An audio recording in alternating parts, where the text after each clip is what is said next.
J'ai l'honneur de souhaiter la bienvenue aux Nations Unies à son Excellence Kabange, président de la République démocratique du Congo. Et je l'invite maintenant à prononcer son allocution à l'Assemblée générale.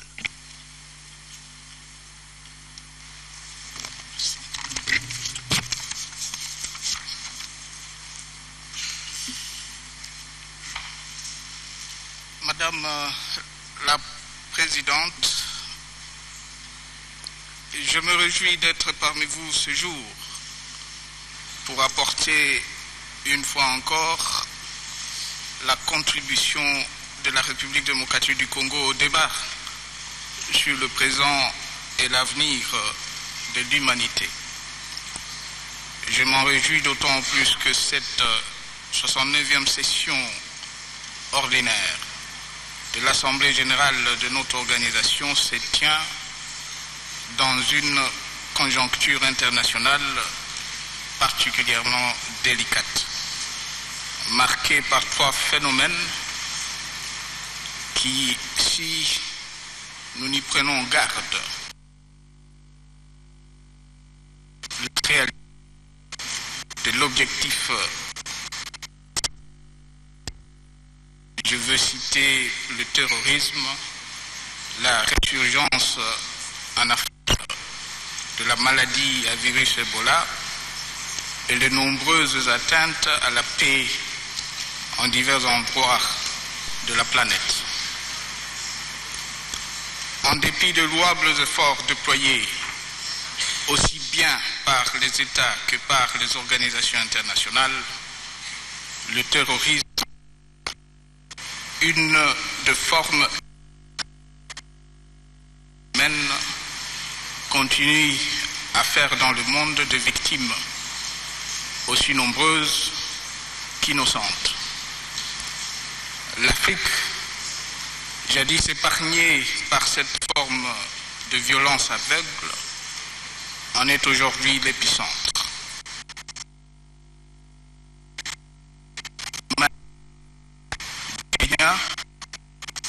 Somalie, du Nigeria et de tant d'autres pays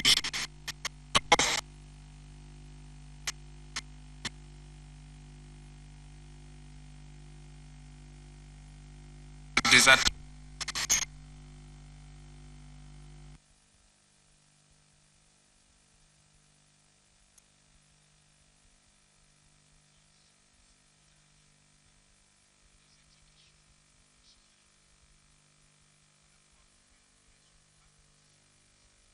comme la seule stratégie efficace si nous voulons éradiquer sûrement et rapidement cette barbarie. Depuis la dernière session de l'Assemblée générale, un problème majeur de santé publique perturbe tout autant la marche de l'Afrique vers son développement. Il s'agit de pertes en vies humaines que le virus Ebola inflige à certains pays de l'Afrique subsaharienne, soit en moins de 6 mois, plus de 2000 morts, dont une quarantaine dans mon propre pays. L'Afrique mène un combat héroïque contre ce virus. Elle mérite d'être soutenue. Je suis gré à la communauté internationale qui, consciente que, au-delà des populations africaines aujourd'hui touchées, c'est l'humanité tout entière qui est menacée, a témoigné aux pays affectés une solidarité à la fois touchante et efficace. Je remercie la communauté internationale pour son appréciable appui technique et logistique dans la riposte contre cette épidémie. Je forme le vœu de voir à l'avenir ce bel exemple de fraternité humaine prendre le pas sur la concurrence aveugle à laquelle nous assistons si souvent et se manifester avec autant de ferveur dans d'autres secteurs. Quant à la République démocratique du Congo, touchée pour la 7e fois. Elle a non seulement réussi à contenir cette nouvelle épidémie là où elle avait éclaté, dans le territoire de Bouendé, dans la province de l'Équateur, mais aussi apporté son concours à la lutte contre l'épidémie en Afrique de l'Ouest. Et aujourd'hui, qu'elle a pratiquement maîtrisé la situation sur son territoire, la République démocratique du Congo est prête à envoyer de nouveau ses experts dans les autres pays affectés. Je saisis cette occasion pour annoncer du haut de cette tribune que, forte de son expérience de plus de 30 ans dans la gestion des épidémies d'Ebola, la République démocratique du Congo va mettre en place, dès le mois d'octobre prochain, des centres de formation pluridisciplinaires pour former un personnel de santé à même de répondre en qualité et en quantité aux besoins des pays africains qui sont ou seraient à l'avenir touchés par ce type d'épidémie. Madame la Présidente, quant aux guerres qui embrasent diverses parties du monde, notamment le Moyen-Orient, l'Ukraine, la Syrie, l'Irak, la Libye et la République centrafricaine, il y a lieu d'une part de rappeler que notre organisation a été créée à la suite d'une guerre mondiale afin de mettre en place des mécanismes capables de prévenir, sinon de gérer des situations qui n'apportent au monde que le deuil et la désolation. Et d'autre part, de se demander pourquoi, des décennies après la conférence de San Francisco, l'humanité paraît de préserver et de garantir la paix. Conscient qu'en ce domaine, tout apport est le bienvenu, je voudrais réaffirmer l'engagement de la République démocratique du Congo d'œuvrer sans relâche pour la paix et la stabilité en Afrique et dans le monde. C'est dans cette optique que s'inscrit la présence de contingents congolais de l'armée et de la police en République centrafricaine.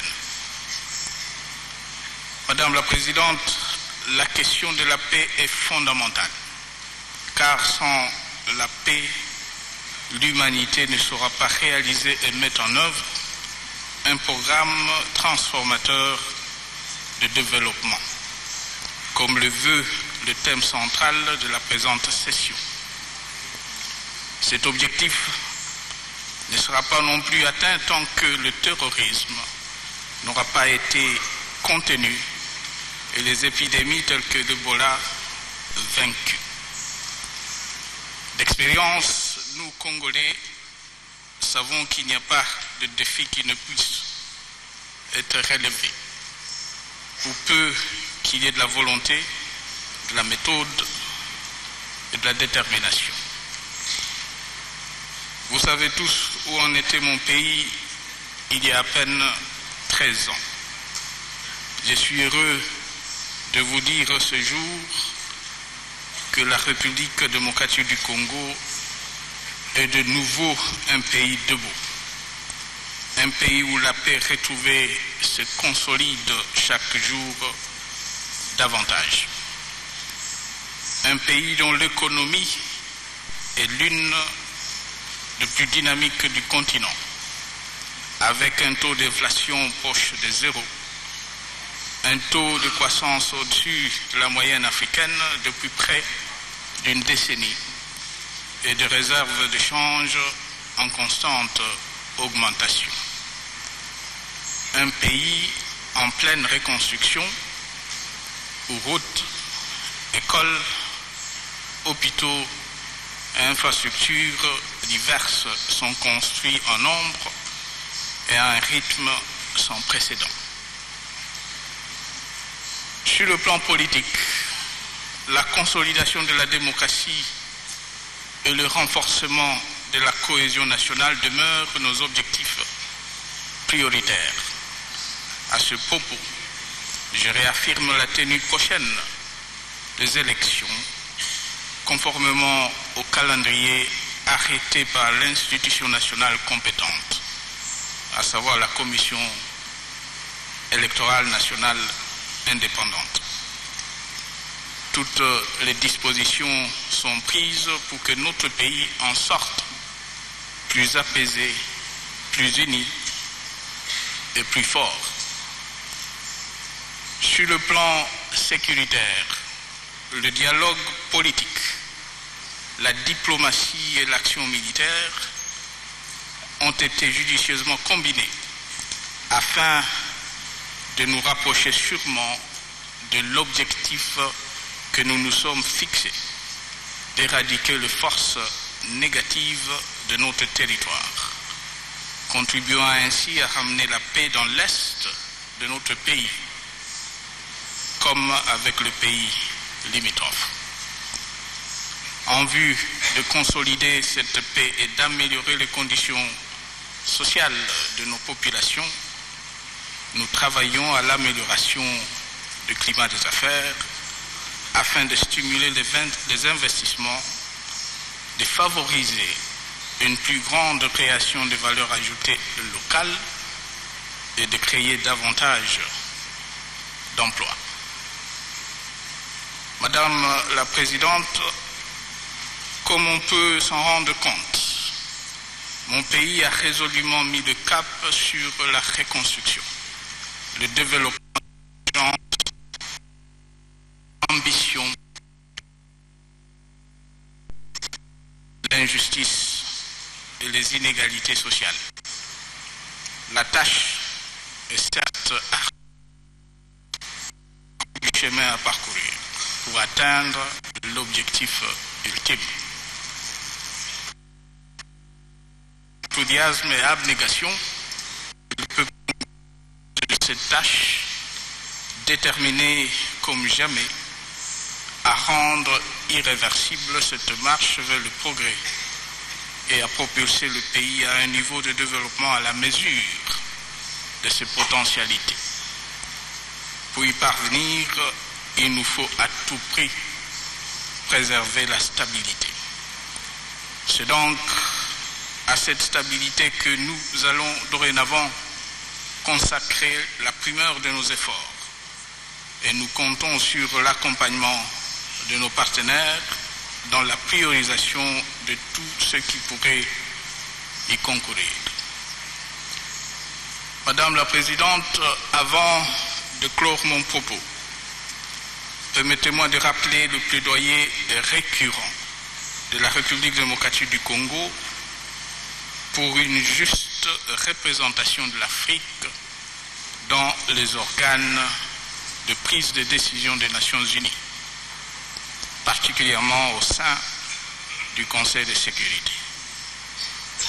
Il n'est pas normal, en effet, que l'Afrique, continent auquel appartient 6 des 10 économies les plus dynamiques du monde aujourd'hui, dont le taux de croissance et la jeunesse de la population augurent d'un statut de puissance démographique, et qui, de par ses forêts, ses réserves d'eau douce et ses terres arables, est incontournable dans la mise en œuvre de stratégies de développement durable, ne dispose pas de siège permanent au sein de l'organe de notre organisation chargé de veiller sur la paix et la sécurité internationale.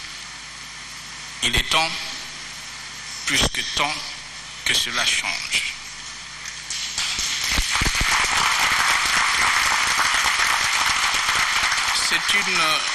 C'est une question de justice. C'est aussi la condition de notre efficacité collective.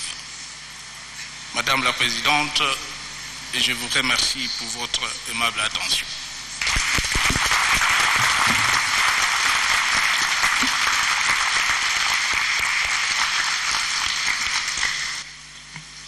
On behalf of the Au nom de l'Assemblée générale, je tiens à remercier le président de la République démocratique du Congo pour l'allocution qu'il vient de prononcer. Je prie les représentants de bien vouloir rester à leur siège pendant que je raccompagne le président.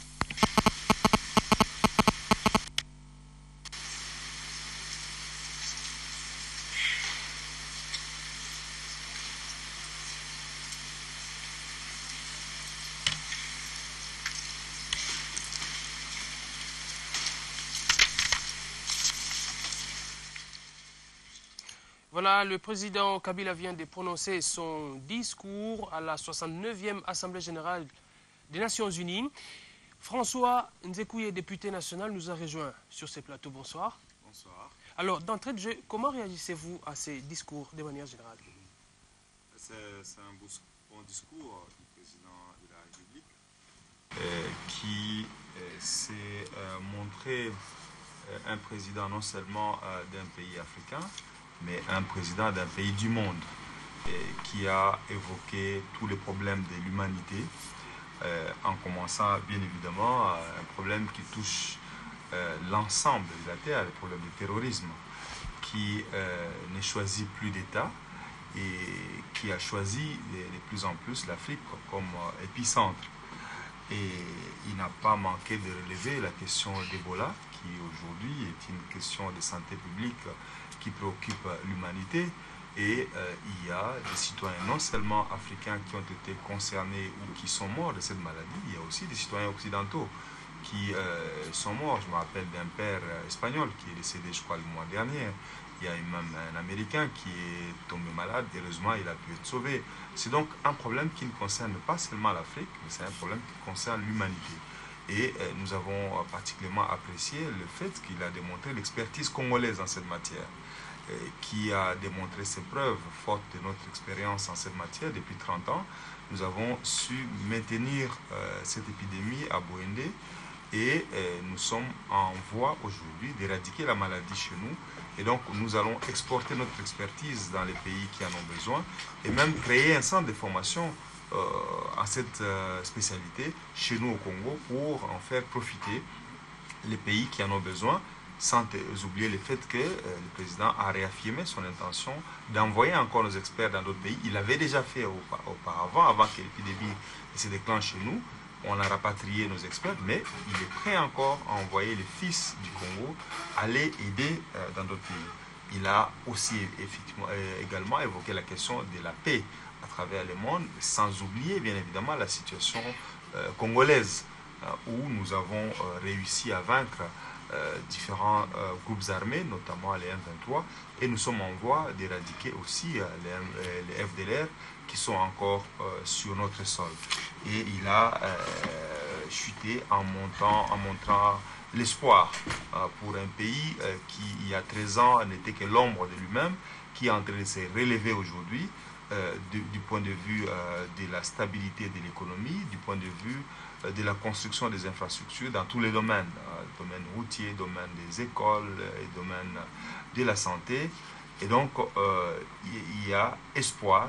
L'économie congolaise est une des économies les plus dynamiques, même si il reste encore beaucoup à faire pour juguler le chômage et donner des emplois à valeur ajoutée aux Congolais. Et donc, voilà ce qu'on peut cerner de ce discours qui est, de mon point de vue, un très bon discours de notre président de la République. Sénateur Cheikh Kitundu, on peut dire que c'est une RDC pleine d'ambition que le chef de l'État a présentée aujourd'hui à la tribune des Nations Unies. Tout à fait. Je crois que le chef de l'État a sacrifié à la tradition et vous avez vu effectivement que son discours avait trois parties importantes. D'abord, comme il a commencé par dire que c'était une contribution de la République démocratique du Congo à certains problèmes importants qui concernent la planète. Et comme l'a rappelé Honorable Nzekouye tout à l'heure, sans la paix, rien ne peut se faire. C'est pour cette raison qu'il a rappelé trois problèmes importants qui concernent le monde entier aujourd'hui. D'abord le terrorisme, ensuite cette question de la maladie Ebola, et après tous ces petits conflits qui existent dans différents pays à travers le monde. Le président a chuté après dans notre pays, avant de rappeler quelque chose qui intéresse actuellement le continent africain, c'est notre absence à l'organe des décisions des Nations Unies, à savoir le Conseil de sécurité des Nations Unies. Je crois que c'était intolérable qu'un pays avec un continent avec 53 pays puisse être absent à l'organe de maintien de la paix et de la sécurité internationale. Donc c'est une injustice effectivement qu'il a voulu stigmatiser. Donc à mon avis, c'est un bon discours. Il ne faut pas rappeler ce qu'a dit l'honorable tout à l'heure, mais en tout cas, il a stigmatisé le terrorisme et il a montré comment nous pouvons contribuer efficacement à l'éradication d'Ebola, qui est aujourd'hui, d'ailleurs tous ces problèmes sont transnationaux, que ce soit le terrorisme, que ce soit Ebola, ou même d'autres conflits qui sévissent à travers le monde. Donc je trouve que le président a prononcé un bon discours et effectivement qui répondait aux attentes de la communauté internationale dans ce grand rendez-vous mondial qui constitue l'Assemblée générale des Nations Unies. Voilà, François Nzekouye, quand Kabila a fait ses plaidoyers en faveur de l'Afrique, il a été très applaudi. C'était un Kabila panafricaniste qu'on a vu. Absolument, c'est véritablement un Kabila panafricaniste qui dénonce l'injustice et montre en fait qu'on ne pourra pas régler les problèmes de l'humanité efficacement sans l'Afrique. Il vient de rappeler quand même que l'Afrique a parmi les 6 dixièmes des pays les plus dynamiques du monde aujourd'hui.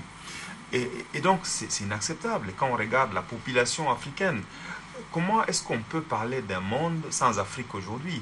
Vous vous rappelez du point de vue d'Obama, il y a quelques mois, qui a dit aujourd'hui, on doit compter sur l'Afrique. Et donc, on ne peut pas compter sur l'Afrique non seulement en termes de ressources, mais aussi on doit compter sur l'Afrique en termes de ressources humaines. Il faut savoir que l'Africain est un homme qui est capable de diriger le monde. Et il faut compter sur lui, sur la table, où se prennent les décisions les plus importantes pour l'humanité. Mais je tiens aussi à rappeler que le président de la République a démontré le fait que non seulement la RDC a vaincu ses propres rébellions, mais la RDC aujourd'hui est devenue contributeur pour le maintien de la paix au niveau de l'Afrique et a envoyé des éléments des forces armées et de la police pour sécuriser la République centrafricaine. Et aujourd'hui, tous les témoignages et des Centrafricains et de la communauté internationale sont élogieux vis-à-vis de la discipline, la probité morale et l'efficacité de nos soldats. C'est vous dire que la RDC est en train petit à petit de devenir, si pas le gendarme de l'Afrique, mais un gendarme au niveau de l'Afrique centrale et est capable de juguler des crises. Et comme il a dit, il faut de la volonté, de la détermination pour réussir. Et nous sommes en train de réussir sur beaucoup de fronts. Même si, comme je viens de le dire, il y a encore des défis que nous devons relever au niveau interne dans notre pays. Alors, parlant de la RDC, Joseph Kabila confirme la tenue des élections, une sorte de soutien au calendrier publié par la Commission électorale nationale indépendante. Que dire à ceux qui ne croyaient pas à la volonté de Kabila d'organiser des élections? Je crois que les gens se trompent. Et Kabila a toujours tenu la parole. Vous vous rappelez, quand il y a la transition 1+4, Kabila avait dit « je veux vous amener vers les élections ». Et les élections ont eu lieu. Les gens n'y croyaient pas. Et après les premières élections, nous sommes allés aux deuxièmes élections, qui ont eu quelques difficultés, il faut les reconnaître. Mais nous avons eu nos deuxièmes élections. Et donc, la démocratie est tentée de s'enraciner. Et je crois qu'aujourd'hui, les gens doivent être unanimes sur une question. Il faut absolument que nous ayons des élections locales. Et les chefs de l'État l'ont si bien dit. Parce que vous vous rappellerez aussi qu'en 2005, quand on votait la Constitution qui est aujourd'hui mise en polémique, beaucoup de gens ont dit, et voilà, vous voulez aller aux élections directement par la tête sans commencer par la base. Aujourd'hui, nous allons commencer par la base. Et cela doit réjouir tout le monde. Même si j'ai entendu des sons de cloche encore ce matin de la mission d'observation des élections de l'Union européenne qui levait la voix en disant que le pouvoir doit discuter avec l'opposition sur les calendriers, comme s'il s'agit d'un travail de l'opposition et de la majorité. C'est un travail d'une commission indépendante et où ni la majorité ni l'opposition ne peuvent interférer. Et s'il y a dialogue sur un calendrier, ça doit se faire à l'interne Parce que la CENI comprend les représentants et de l'opposition et de la majorité de la société civile. Et donc aujourd'hui, il ne faut pas que les gens donnent l'impression que le calendrier électoral qui a été décidé est un calendrier de la majorité, encore que son président est une personnalité de la société civile, ou que la majorité ne veut pas des débats. Parce que le gouvernement nous a proposé des amendements à la Constitution sur certaines dispositions de la loi électorale. Et donc, si les débats doivent avoir lieu, les meilleurs endroits pour avoir les débats, c'est au Parlement. Ce n'est pas dans la rue. Et donc, quand les opposants boycottent, ils prétendent boycotter les plénières de l'Assemblée pour discuter de cette question, on se demande où doit-on en discuter si ce n'est pas au Parlement. Et donc, nous disons que la mission d'observation de l'Europe aux élections européennes a fait tout faux et s'est trompé des chevals des batailles. Et qu'aujourd'hui, tout le monde doit comprendre que la CENI a décidé, les gouvernements proposent une loi, qu'on en débatte au Parlement, qu'on entende les sons des cloches des uns des autres, et les gens ne voteront pas nécessairement automatiquement pour une loi ou une autre on va prendre le ministre de l'Environnement qui est en ligne de New York. Allô, monsieur le ministre, vous êtes là?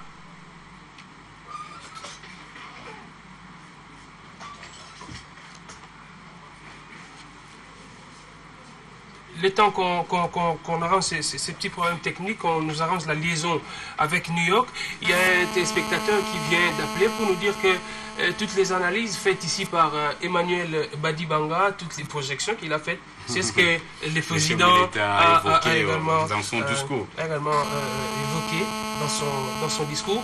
Est-ce que la liaison est déjà établie avec New York?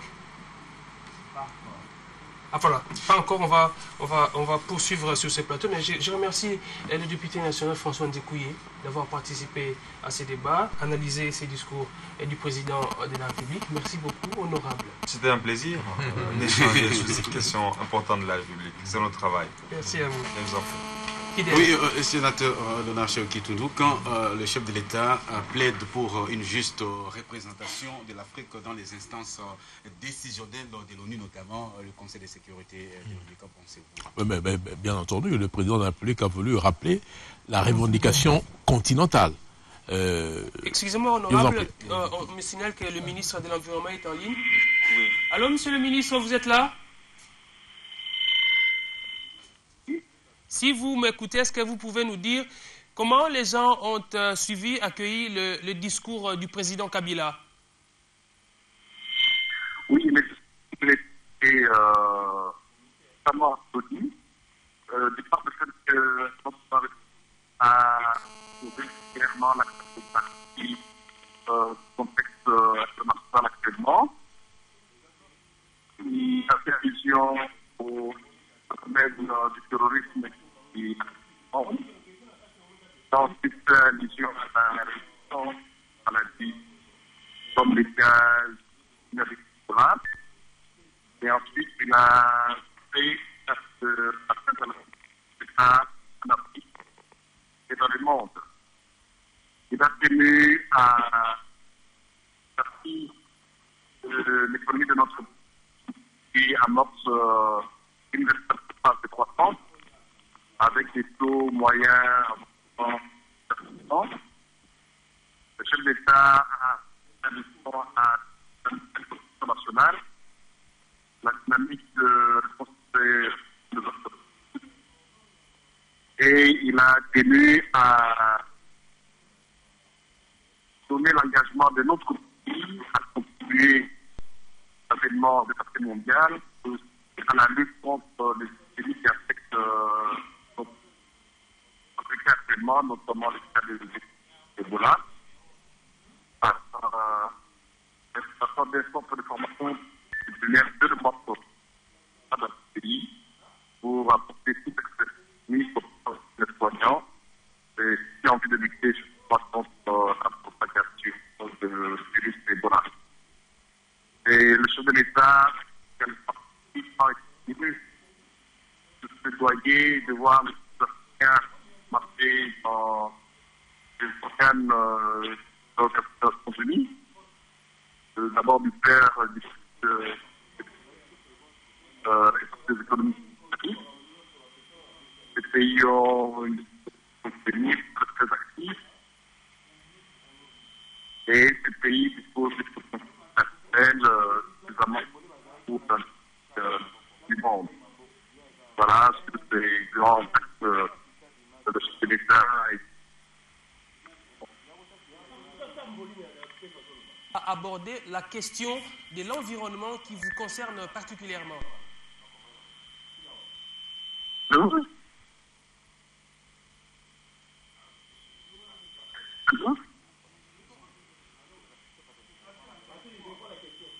Monsieur le ministre, je disais, qu'est-ce que vous pensez de la manière dont le président a abordé la question de l'environnement? Je rappelle que vous êtes ministre de l'Environnement, Conservation de la Nature et Tourisme. Non, c'est développé dans les... Visiblement un petit problème de liaison. On va essayer de réparer, Fidèle. Notamment dans le ministre en ligne. Rapport avec l'environnement et la lutte contre le climatique. Le président de la République a cette problématique en faisant allusion à l'énergie économique française qui contient cette importance sur la protection environnementale et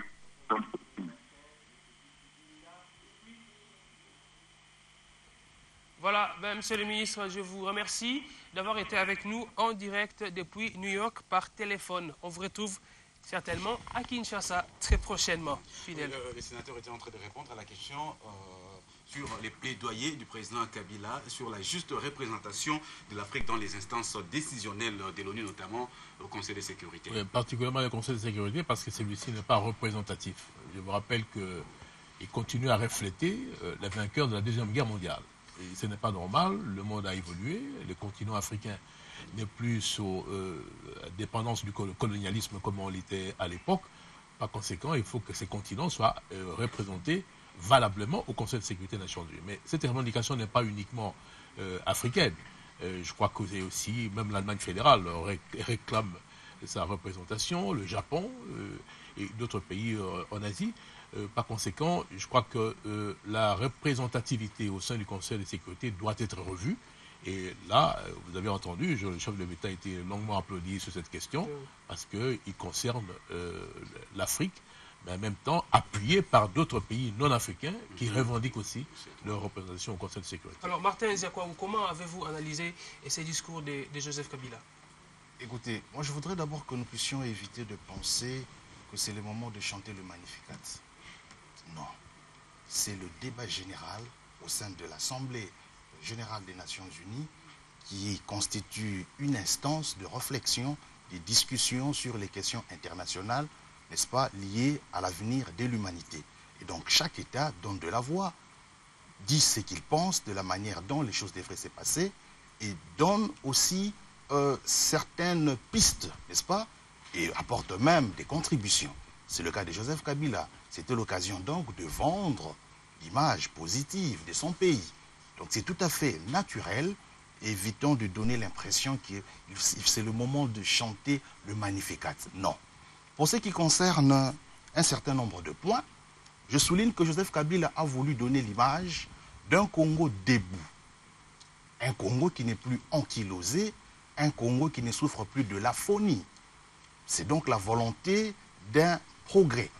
Et ce progrès est d'autant plus remarquable dans le discours que, comparativement à son allocution de l'année dernière, où il avait essentiellement martelé sur la problématique environnementale et sollicité le soutien de ce qu'on appelle par défaut communauté internationale en vue, n'est-ce pas, de mettre fin à l'agression extérieure dont la RDC est victime, cette fois-ci, Joseph Kabila veut prendre le devant pour défendre les intérêts de l'Afrique.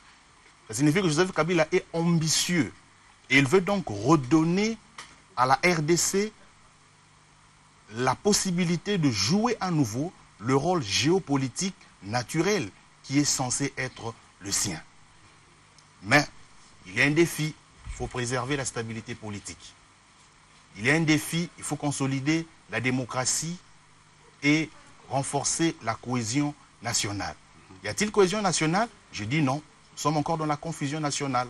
La preuve, nous avons un gouvernement 11 mois en train d'expédier les affaires courantes, alors que nous avons une majorité qualifiée à l'Assemblée nationale. Et le gouvernement émane de l'Assemblée nationale. Ça signifie que nous sommes ni dans ce qu'on était hier, une démocratie classique, avec un gouvernement issu de la majorité à l'Assemblée nationale, ni dans ce que les concertations ont préconisé, ce qu'on appelle consensus, la démocratie consensuelle. Nous sommes ni dans l'une, ni dans l'autre. Conséquence, je dis, c'est la confusion nationale. Préserver la stabilité, c'est le grand défi, mais pour qu'il y ait... Oui, mais non, je l'explique, hein, je l'explique et je dis que je suis scientifique. Moi, j'ai la responsabilité de dire la vérité scientifique. Voilà.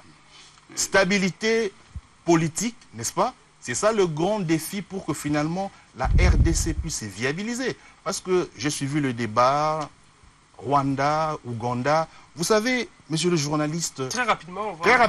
Très rapidement. Vous savez, monsieur le journaliste, un État ne peut progresser que lorsque ses autorités stimulent le discours autocritique. Nous devons éviter de penser que le malheur du Congo émane du Rwanda, puisque l'asymétrie géopolitique, au regard de la configuration spatiale, fait que le Congo ne peut pas se lamenter d'être la proie du Rwanda.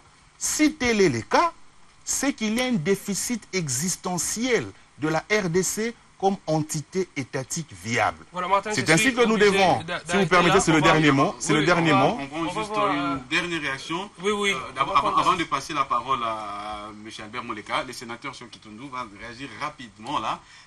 Est-ce que vous êtes d'avis qu'il n'y a pas cohésion nationale en République? On vient de les soutenir. Martin Ziakwaou. Non, je crois que ce n'est pas un procès d'intention. Je dois vous dire que le gouvernement actuel, même s'il expédie les affaires courantes, était un gouvernement qui dispose d'une majorité à l'Assemblée nationale.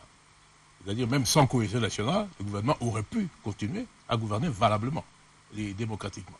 Bon, mais on a voulu effectivement élargir cette majorité dans le cadre d'un gouvernement qui associe aussi une partie de l'opposition. C'est tout à fait normal au niveau de la cohésion nationale. Alors, on ne se lamente pas à propos du Rwanda. Mais vous ne pouvez pas ignorer qu'il y avait un conflit entre le Congo et le Rwanda. On ne se lamente pas. Et ce conflit, il fallait absolument trouver une solution. C'est ce que nous disons. Alors, vous ne pouvez pas non plus nier que le Rwanda a aidé un mouvement pour attaquer la République démocratique du Congo. Donc le dire ne veut pas dire se lamenter. C'est une réalité. Voilà. Alors, dernier mot, si vous permettez. Dernier mot, si vous permettez. Je suis en train... Oui, c'est vraiment la fin. Juste un dernier mot. On va vous retrouver dans les prochaines occasions. Si vous permettez, juste un dernier mot, Patrick. Juste un dernier mot. On va vous retrouver dans les prochaines occasions. Nous perdons le temps. J'étais en train de dire... On va vous retrouver dans les prochaines occasions. D'accord, pas de problème. Merci beaucoup. La réaction d'Albert Moleka par rapport à ces discours de Joseph Kabila, il a pratiquement parlé de tous les grands problèmes qui touchent le monde et son pays aussi. Bon, c'est le discours marketing standard, comme l'a dit le professeur, le frère Martin. Et je crois, lors d'une Assemblée générale des Nations Unies, chaque responsable politique se comporte d'abord en VRP pour son pays, certains en VRP pour leur régime, et c'est ce qui est tout à fait normal. Je pense que les trois thèmes principaux de cette Assemblée générale, à savoir l'environnement, le terrorisme, ainsi que le problème du virus Ebola, étaient des opportunités très fortes pour la République démocratique du Congo, pour peut-être susciter certaines synergies, de sorte à ce que la RDC puisse prendre le leadership de certaines initiatives concernant ces trois thèmes. N'oublions pas l'environnement, on le redit assez, que le bassin du Congo, c'est le deuxième poumon au monde. Actuellement, je crois, le ministre de l'Environnement pourrait vous dire que, d'une certaine manière, nos forêts ne nous appartiennent plus. Il y a un moratoire même de la Banque mondiale concernant nos forêts. On ne peut pas attribuer des espaces de forêt librement comme on le faisait avant. Concernant le virus Ebola. Évidemment, Ebola est en train de Obama. De ma famille Ebola. Pardon. Concernant le virus Ebola, il est vrai qu'ayant été frappé par ce virus, je crois 7 fois, la RDC a une certaine expertise concernant le traitement de ce virus. Et enfin, en ce qui concerne le terrorisme, n'oublions pas que la RDC constitue une sorte de muraille entre l'Afrique de l'Ouest, l'entrée de l'Afrique centrale et l'Afrique australe. Et que déjà, il y a 5 ans, on relevait des présences un peu clairsemées de Shabab à l'est de notre pays. Aujourd'hui, on reconnaît qu'il y a des milices Shabab qui combattent avec le LRA et d'autres milices à l'est du pays. Donc ce sont 3 thèmes qui pour moi constituent une opportunité vraiment pour la RDC pour marquer des points. Bon, mais c'est un discours marketing standard. On va prendre Maître Harold qui est porte-parole adjoint du Congrès national congolais, parti cher à l'honorable Pius Mwabilou. Vous avez suivi les discours du chef de l'État, Joseph Kabila. Comment vous avez trouvé ces 12 minutes? Non, mais c'est dire que nous sommes retrouvés dans ce discours, étant donné que tout ce sur quoi le chef de l'État est revenu, c'est ce à quoi on s'attendait. Réellement, on en a parlé un peu en amont.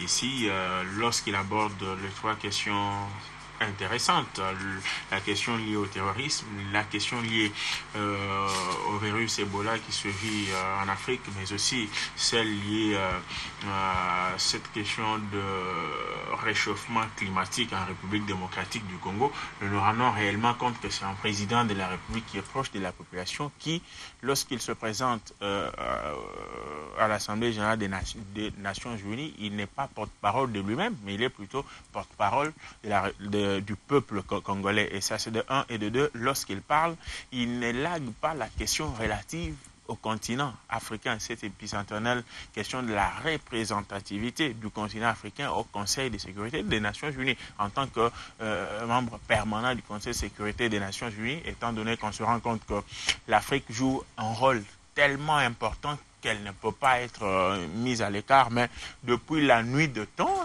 beaucoup sont revenus sur cette question, mais cette énième interpellation des Nations Unies par Joseph Kabila, nous osons croire qu'elle trouvera du répondant pour que l'Afrique, au lieu que certains pays membres des Nations Unies décident au nom et pour le compte de l'Afrique, et l'Afrique vienne, et où soit là, ne fût-ce que pour subir, mais que l'Afrique soit quand même associée d'une manière ou d'une autre à la prise des décisions. J'aimais aussi le fait que le chef d'État a relevé les efforts fournis par la République démocratique du Congo dans tout ce qui concerne la restauration de la paix à l'est de la République démocratique du Congo, tout en épinglant ce que nous avons dit ici, que la paix vient d'abord par rapport aux efforts personnels fournis par un État et non par les efforts d'une nébuleuse, que soit disant communauté internationale.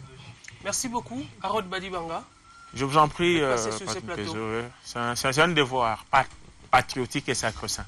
Merci, sénateur Léonard Seoki-Tundu, d'avoir analysé cet événement avec nous. Merci. Merci également à Albert Moleka d'être passé sur ces plateaux.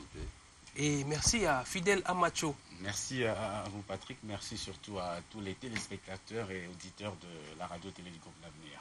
Voilà, merci à vous qui nous avez suivis de partout dans le monde. Merci à toutes les rédactions du groupe La Vigne, la rédaction TV, la rédaction radio et la rédaction presse écrite qui se sont mobilisées pour vous présenter, vous faire suivre cet événement, la 69e Assemblée des Nations Unies. Merci à l'équipe technique conduite par Esaïe Kitoubou. Merci à tous les caméramens. Merci aux régisseurs d'antenne. Merci à vous, supervision Jules Kidinda, coordination Christelle Mwabilou. Restez avec nous sur la RTGA. Les programmes continuent.